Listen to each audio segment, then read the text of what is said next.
Assalamualaikum warahmatullahi wabarakatuh. Saya Reza di sini akan menjelaskan mengenai konsep juga yaitu mengenai looping dengan soal deret angka dan operasi matematika. Di sini akan menjelaskan mengenai deret angka, total, bilangan genap berdasarkan input n, juga mengenai perbedaan for dan while. Pertama-tama pastinya saya akan menjelaskan mengenai fungsi-fungsinya terlebih dahulu sebelum menjalar ke perbedaan faktor sesuatu. Eh, kita karena sudah tadi juga ada input di konsep pertama, kita akan langsung ke for. Untuk, nah, for ini artinya untuk ya. Jadi untuk I di jangkauan, range itu jangkauan, di jangkauan 1 sampai N plus 1 yang N-nya nanti akan kita input sendiri, mau berapapun itu, bisa 1, bisa 2, bisa 10, bisa 100, dan apapun itu. Jadi, range ini untuk menghasilkan angka 1 sampai N, ya, N ini misal 10, 10, 1. Jadi, nanti setelah itu kita print I, N. Nah, kenapa N?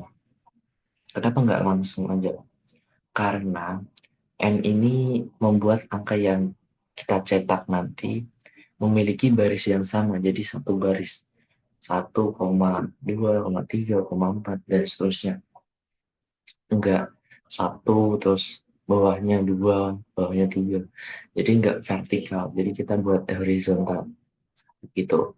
Terus lalu print slash n ini sebenarnya eh, enggak merubah apapun, enggak bisa ya, enggak berpengaruh banget gitu. Ini cuma buat kita buat gap antara deret angka sama total. Terus terus ini gap total sama genap. Jadi kayak paragraf satu, terus ada gap lagi untuk paragraf dua gitu. Lalu kita lanjut ke total. Nah, total sama dengan nol ini itu kita misalkan kayak total ini kayak ember. Nah, kalau kita mau ngisi biasanya tuh embernya tuh kosong kan. Nah, kita biar embernya kosong, biar totalnya itu kosong, kita bikin sama dengan nol gitu. Lalu for in ini sama seperti yang di atas. Kita, nah, total plus sama dengan satu i. Itu artinya nanti totalnya itu total sama dengan total plus i. Jadi nanti loop loop loop ini tuh menjumlahkan semua angka 1 sampai n. Misal 1 sampai 10 itu kan jumlahnya, waduh, ini 10, jumlahnya 55. Misal misal 1 sampai 10 ya, n-nya itu 10. Jadi nanti nanti di output akan menjadi 55 total ya. Print total, tahu nih gap tadi udah. Lalu menampilkan bilangan genap. Nah, sama for satu sini. If persen 2 sama dengan 0. Nah, ini tuh eh, 1 persen 2 ini kayak kita sebutnya operasi modulus. Jadi sisa pembagian 2. Jadi kalau nanti misal sisanya misal kita dua, nah kita bagi dua kan nol, terus empat sisanya dua, terus pokoknya ada sisa pembagian dua gitu. Terus itu tuh untuk genap, jika sisa nol kan genap gitu. Misal kayak berapa ya? Empat ya, empat bagi dua, dua masih ada dua, terus bagi dua lagi. Nanti kita bagi terus sampai hasilnya itu udah nggak bisa dibagi dua lagi. Nah, terus kita kasih sama dengan nol itu untuk mengetahui kalau bilangan itu genap atau ganjil. Kalau pakainya sama dengan nol berarti genap gitu. Jadi nanti kita print angkanya cuma angka genap gitu. Kita coba run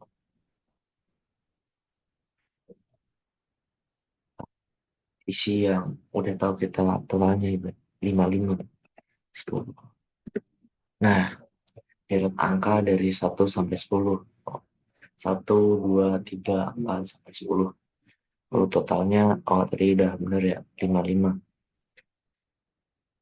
Bilangan genap dari 1 sampai 10. Ada 2, ada 4, ada 6, ada 8, ada 10. Gitu.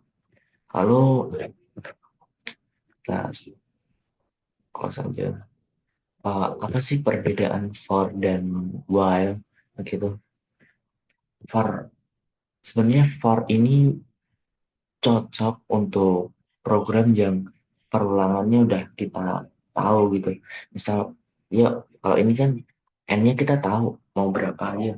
Kita mau 10 berarti kita tahu sampai 10, eh, sampai 20 kita tahu, udah tahu angka terakhirnya gitu. Udah tahu range, udah tahu jangkauannya sampai berapa gitu. Begitu. Lalu kalau while, while ini kayak apa ya? Perulangan yang kita tuh nggak tahu sampai kapan gitu. Misal kayak password kan misal kita uh, nginput passwordnya, misal misal passwordnya 123, kita input 4444, terus 555. Itu kan kita nggak tahu perulangan itu sampai kapan. Jadi mau kita nulis password salah sampai 100 pun bisa. Jadi nanti itu berhentinya cuma saat passwordnya benar. Jadi kita nggak tahu sampai kapan tuh gitu. Jadi kita tuh em, punya kesimpulan kalau for itu syarat berhentinya kalau udah ada range-nya. Terus kalau while itu syarat berhentinya tuh harus ditulis gitu. Kayak misal berhentilah saat hujan turun. Saat, atau ya misal kita buat sensor hujan. Misal uh, berhenti berhenti saat hujan reda. Terus strukturnya tuh ya pastinya lebih lebih ringkas yang ada range-nya ya, kalau kan udah pasti. Terus ya kita tahu berhentinya kapan. Kalau mobile itu kan sebenarnya lebih kompleks tapi juga lebih fleksibel. Kayak ya udah, kalau mau sampai kapanpun boleh loopingnya, tapi kita tahu berhentinya kapan. Tuh, berhentinya sampai passwordnya benar, atau password sampai hujannya reda. Kita tahu berhentinya kapan, tapi nggak tahu loopingnya itu beberapa kali gitu. Kalau for kan udah kita tahu, ini loopingnya sampai N, seperti itu. Jadi For ini tuh untuk perulangan yang pasti, yang terukur. Kalau while ini untuk perulangan yang bergantung kondisi dan durasi loopingnya itu kita nggak tahu gitu. Untuk konsep dua seperti ini saja, dan untuk video loop, konsep ketiga akan ada di video berbeda karena lagi-lagi device yang kurang mumpuni.